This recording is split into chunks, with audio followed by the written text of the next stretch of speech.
Now, in an increasingly interconnected world, indigenous minorities are not only guardians of cultural heritage, they are also key contributors to knowledge creation and technologically advancement. Recognizing this vital role, the UNESCO Chair in Digital Technology Design at the University of Science and Technology is set to launch the Indigenous Peoples Knowledge Fair in September this year.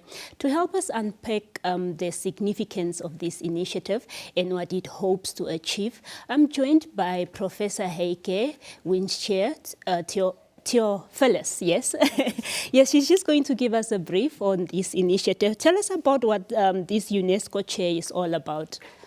Okay. So the UNESCO Chair is a team of researchers. We are mostly researchers from NUST, but also from the communities. And the full title of the UNESCO Chair is Digital Technology Design with Indigenous People. So this is quite important. So the indigenous people or indigenous communities we work with are also researchers like us. And okay, we are mostly computer scientists, so we are in the Faculty of Computing and Informatics. And one of our goals is to leverage emerging technologies to foster indigenous knowledge systems. So we are digitalizing indigenous knowledge, cultural heritage by leveraging emerging technologies. So we are looking at AI, we're looking at virtual reality, augmented reality, all these kind of new technologies, because they are much better in representing indigenous knowledge. And so that is one of our main goals. The other goal is, of course, to capacitate indigenous communities in designing technologies, so not in being users. So we are not talking of digital literacy. We are talking of digital design. So indigenous communities that will change the world, of course. Then on the other hand, the other next important point is to bring indigenous knowledge back into formal education. So through our technologies with emerging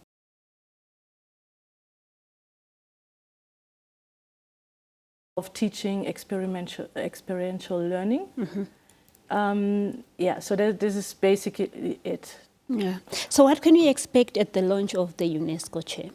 Okay, so for once, it's the launch of our new name. We have been working for many years already on these topics.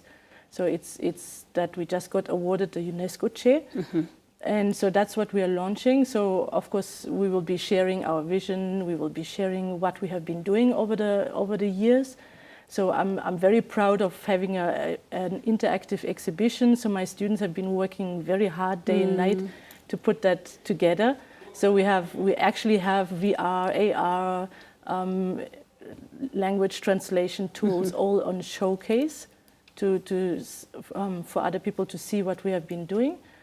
And then the other important part, of course, is that we are launching also we are announcing the knowledge fair, the Indigenous Knowledge Fair. Yeah, I was going to get to that question. Yes. Now, tell us about that Indigenous Knowledge Fair and what motivated you to organize such an event. Yeah, so that one has been coming a long way. I have been visiting Indigenous Knowledge Fairs in Malaysia, actually, where communities have organized it and have transferred knowledge between the communities. And so then we have run one in 2021 in Epupa. The Epupa Conservancy has hosted it with, I think we were about 100 people, mostly from Overhimbas, from the communities. And that knowledge fair went so well that there was discussions that we have never thought of that would be there. And we have left many questions, and then we decided we will have more of those indigenous knowledge fairs. And now this year, in September, to top it up, we invited 30 indigenous minorities from across the globe.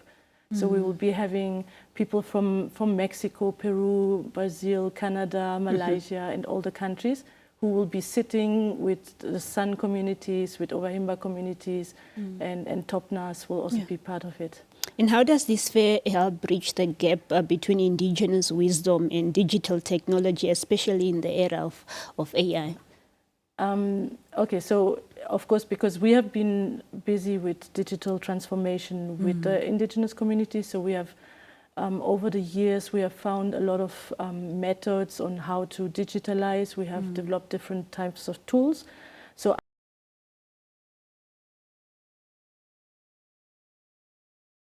out there, like in Malaysia, the colleagues have been working on also similar projects and applied to different areas, tourism, biodiversity.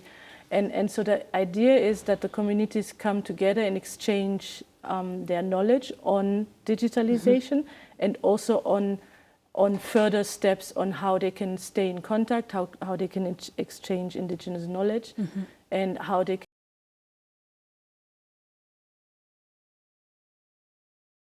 And how can the public or institutions engage to learn from the insights that will come out of this global gathering? Yeah, so there's multiple ways to engage. Of course, at this point, the public or organizations can still become partners and of course fund us if they want to. But then also the main point is that at the Knowledge Fair, what we are going to do is we travel to Noma, we travel to Epupa, and then we come back. And then that one is open for the public, and it's also then for policymakers, scientists, industry leaders to engage with the visiting and the local communities, and then to discuss tangible outcomes, new projects, new policy recommendations, new strategies. We are also working on the National Action Plan for Indigenous Language Preservation. So there we would need a lot of people. So we created a crowdsourcing tool, so anybody who can translate indigenous languages could contribute to that and also participate in our projects. Yeah. Any final remarks? Maybe a word of inviting the public to come out, or yes, what they can learn? Of course, for the public to follow the news that are now coming up. On Wednesday we have the launch, so you're more than welcome. And